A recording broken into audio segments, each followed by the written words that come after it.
Good evening সবাইকে, আশা করি সবাই ভালো আছেন। আজকে আমি আরেকটা ইভিনিং স্ন্যাক্স রেসিপি এনেছি, সেটা হচ্ছে ম্যাঙ্গো বল কেক। তো বল কেক এই জন্য, কারণ আমি ছোট ছোট গোল শেপের কেকটা বানানোর চেষ্টা করেছি, তো তাই আমি বল কেক দিয়েছি। তো আপনারা মানে আপনারা যেভাবে বানাতে চান, আপনাদের যেরকম মোল্ড থাকে আপনারা ওইভাবে বানাবেন। তো আমি এটা বল শেপ কীভাবে দিয়েছি সেটা আমি পুরো ভিডিওটা দেখুন, তাহলে বুঝতে পারবেন। তো যেহেতু ম্যাঙ্গো কেক, তো আম তো নিয়ে নিলাম। তো আমটা আমি এখানে ল্যাংড়া আম নিয়েছি, তো আপনারা যে কোনো আম নিতে পারেন। আর কিন্তু এটা দেখতে হবে যাতে আমটা মিষ্টি থাকে। এবার আমি ব্লেন্ডার জারে এটাকে ফাইন পেস্ট বানিয়ে নেব, পুরো পাল্প হয়ে যাবে।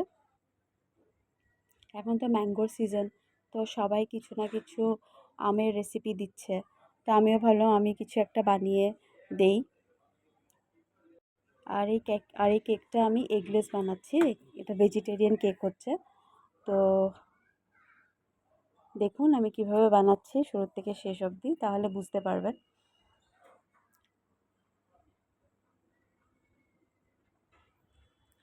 এবং আমটা আমি ব্লেন্ডার জারে দিয়ে দিলাম। এবার আমি আলাদা করে একটা বোল নিয়ে নিয়েছি, ওই বলে আমি হাফ কাপ দুধ দিয়েছি। দুধটা হচ্ছে রুম টেম্পারেচারে থাকতে হবে, ফ্রিজ থেকে ডাইরেক্ট দেবেন না।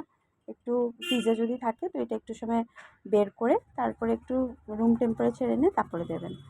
এখানে আমি 2 টেবিল চামচ মতো পাউডার দুধ দিয়ে দিলাম। আমি এভরিডে দিয়েছি, আপনি যে কোনো পাউডার দুধ দিতে পারেন। এখানে আমি হাফ কাপ দিয়ে দিয়েছি চিনি। চিনিটাকে আমি ডাস্ট করে নিয়েছি ব্লেন্ডার জারেই। এখানে 1/4 কাপ আমি দিয়ে দিয়েছি হচ্ছে রিফাইন্ড অয়েল। আর দিচ্ছি পাল্পটা, ম্যাঙ্গো পাল্প। এখানে আপনি হাফ কাপ ম্যাঙ্গো পাল্প দেবেন। আমার এখানে হাফ কাপই হয়েছে। যদি আপনাদের ম্যাঙ্গো পাল্পটা বেশি হয় তো বেশি হলেও আপনারা পুরোটা দেবেন না, আপনারা হাফ কাপই দেবেন। আর এখানে আমি দিয়ে দিয়েছি হচ্ছে ফুড কালার। তো ফুড কালার আপনারা স্কিপ করতে পারেন আপনাদের নিজের ইচ্ছায়। যদি কেশর থাকে কেশরও দিতে পারেন, এটা ফ্লেভারও ভালো আসে, কালারটাও ভালো আসে। তো আমার কাছে ছিল কালারটা, তো আমি দিয়ে দিলাম। আর আমি এখানে একটু লেবু, 1 চামচ মতো লেবু দিয়ে দিয়েছি। আর আমি ভালো মতো গুলিয়ে নিচ্ছি, আগে মিশিয়ে নিচ্ছি যাতে কোনো লাম্প না থাকে, পাউডার দুধ দেওয়া আছে যেহেতু।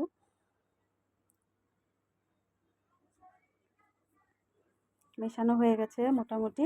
এবার আমি ছাঁকনি নিয়ে নিচ্ছি, ছাঁকনির মধ্যে আমি 1 কাপ মতো ময়দা নিয়ে নেব। আমি কিন্তু সব মেজারিং কাপেই করছি। তো আপনাদের কাছে যদি মেজারিং কাপটা না থাকে তাহলে আপনারা 1 কাপের মেজারমেন্টও করতে পারেন। আমি যেভাবে বলছি ঠিক ওই মেজারমেন্টে নিয়ে করতে পারেন। আর এখানে আমি 1 টেবিল চামচ না, 1 টিস্পুন মতন আমি বেকিং পাউডার আর হাফ টিস্পুন মতন বেকিং সোডা দিয়ে দিয়েছি। আর এটা আমি ভালো মতন চেলে নিলাম, ভালো মতো মিক্স হয়ে গেল পাউডারগুলো।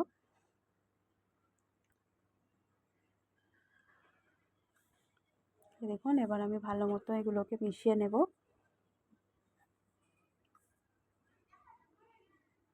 এমনভাবে ভালো মতন করতে হবে যাতে কোনো ধরনের লাম্প না থাকে, যেহেতু এখানে ময়দাও আছে। আর আমি মেজারমেন্টটা এমনভাবেই নিয়েছি যাতে এখানে আর পরে কিছু দিতে না লাগে, মানে আর কোনো লিকুইড দিতে না লাগে। যেটা আমি দেবো এটা একদম পারফেক্ট মেজারমেন্টই হয়েছে। এই দেখুন আমি এখানে আর কিছু দিতে লাগছে না, আপনি কনসিস্টেন্সিটা দেখুন, টেক্সচারটা দেখলেই বোঝা যাবে। এই দেখুন এটা একদম পারফেক্ট কেকের ব্যাটার হয়েছে। কালারটা একটু দিতে পারলে ভালো ছিল, কালারটা মনে হচ্ছে একটু লাইট হয়ে গেছে, থাক আর দেবো না। আর এর মধ্যে চাইলে আপনারা নাটস, যে কোনো কিশমিশ, বাদাম, চেরি অনেক কিছুই দিতে পারেন। তো আমি এখানে আর কিছু দিচ্ছি না, আমি এটাকে প্লেনই রাখবো। এই দেখুন কনসিস্টেন্সিটা। এবার আমি কিভাবে বেক করব সেটা দেখুন। আমি এখানে কোনো ধরনের ওটিজি, মাইক্রোওয়েভ বা কুকারে করছি না। এখানে আমি আগে প্যান নিয়ে নিয়েছি, তার উপরে আমি ট্রেটা নিয়েছি। ট্রেটা তো অনেকের ঘরেই হয়তো থাকবে ট্রেটা, বা যাদের ঘরে না থাকে সেটা অনলাইন ওয়েবসাইটে পাওয়া যায়। আমি এটা অ্যামাজন থেকে নিয়েছিলাম। তো এই ট্রেটা দিয়ে অনেক ধরনের স্ন্যাক্স রেসিপি বানানো যায়। তো এই ট্রেতেই আমি কেকটা বানাচ্ছি। তো দেখুন আমি ডাইরেক্ট দেইনি ট্রেটা আগুনে। আমি আগে প্যানটা বসিয়েছি, তার উপরে কেকের ট্রেটা দিয়েছি। যাতে ডাইরেক্ট যদি আমি দেই তাহলে জ্বলে যেতে পারে। আর একদম লো স্টিমে করবেন, মিডিয়ামও যেন না হয়, একদম লো স্টিমে করতে হবে। এই দেখুন আমি পুরো অল্প অল্প দিয়েছি, কারণ এটা ফোলার জায়গা রাখতে হবে, পুরো ভরে ভরে দেবেন না। এই দেখুন, আমি মাঝখানে একবার উঠিয়েছিলাম। এই দেখুন মোটামুটি একটু হয়ে এসছে, আর একটু হবে। আপনাদের কাছে যদি এটা না থাকে আপনারা সিলিকনের যে সিলিকনের যেটা থাকে কেকের মোল্ড ওটাও দিতে পারেন, বা আপনাদের কাছে যে কোনো মোল্ড থাকলে সেটা আপনি দিতে পারেন। তো আমি যেহেতু এটা বল কেক বানাতে চাইছি, তাই আমি বলের শেপ দেওয়ার চেষ্টা করব বলে ছোট ছোট করব। তাই আমার মাথায় এই বুদ্ধিটা আসলো, তাই ভাবলাম এইভাবে বানাই। এই দেখুন আপনারা হয়তো খেয়াল করেছেন আমি কেক কেক মানে ট্রেতে আমি কোনো ধরনের গ্রিস করিনি, আমি ডাইরেক্ট দিয়েছি, তাও কি সুন্দর উঠে যাচ্ছে। এই দেখুন দেখতে পাচ্ছেন।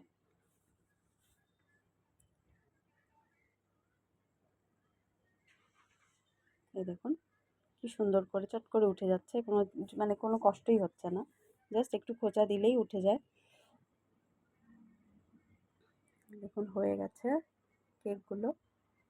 আপনারা এইগুলো এয়ারটাইট কন্টেনারে স্টোর করেও রাখতে পারেন কেকগুলো ফ্রিজে। কোনো গেস্ট আসলে বা আপনারা বাচ্চাদেরকে টিফিনেও দিতে পারেন, চট করে কোনো গেস্ট আসলে একটু মাইক্রোওয়েভে গরম করে দিয়ে দেবেন। আর দেখুন কতটা সফট হয়েছে, দেখুন একটা ভেঙে দেখাচ্ছি কতটা সফট হয়েছে। আশা করি আপনাদের ভিডিওটা ভালো লেগেছে। যদি ভালো লেগে থাকে নিশ্চয়ই কমেন্ট করবেন, সাবস্ক্রাইব করতে ভুলবেন না। আর ভিডিওটা দেখার জন্য থ্যাংক ইউ সো মাচ।